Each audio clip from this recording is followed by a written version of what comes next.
area. The next bit of the Toitū Te Ao Tūroa part of the framework is in relation to the Takutai Moana. The Takutai Moana, as you know, has been on a much longer discussion with the Crown, and so there was a 2008 Heads of Agreement that was negotiated between Apanui and the Crown. And then, as we know, the Crown put out a drilling permit for the Raukumara Basin, and we as an iwi got stroppy about that and said, so we're not sitting at the table with you because you're being dishonourable and you're giving out mining permits in the office next door while you're negotiating with us. So we had got to the point with the Crown that we had signed a Heads of Agreement with them in 2008. By 2010 they were in breach of even the good faith that underpinned that.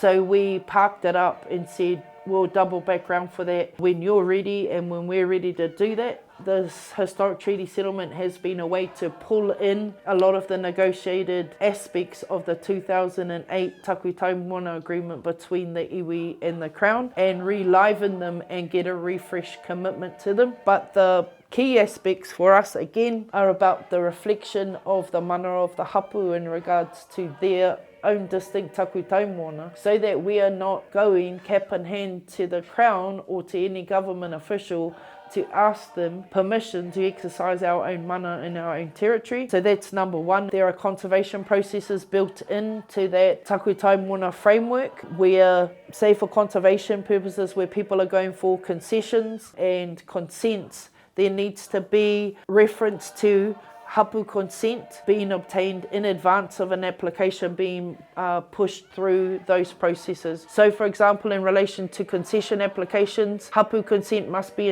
obtained before an application, say for example to possess a marine mammal or the creation of a marine mammal sanctuary or things like that. Where those formal concession processes exist in law, proposed bylaws you can use to restrict and prohibit commercial, recreational, customary fishing activity to ensure sustainability. You can put rāhui on places.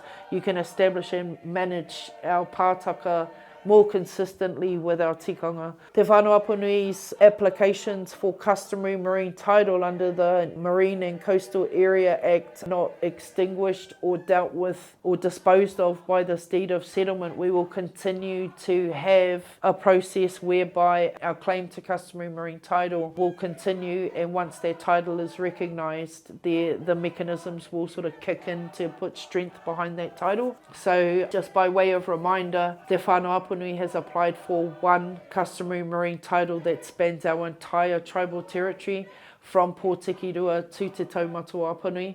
We've taken a one application approach since the beginning of negotiations in 2003 so that our entire tribal territory maintains its integrity, from the border at Pōtikirua with Ngāti Porou and right round to our border with Ngāitai. That's to be captured, and the plan has always been to have that captured under one customary marine title rather than have bitsy titles reflecting different parts where we assert mana. That's happened in some other rohe and some other iwi, and what happens is you create a patchwork quilt of legal protections that come on and off depending on where you're standing. We didn't want that as a legal solution for Apanui because we've taken the perspective once you drive into Apanui borders or come in by way of the seaward boundary that there should just be one blanket clear law relating to the customary marine title that overlays that area, and that marine title then is seen as an iwi territory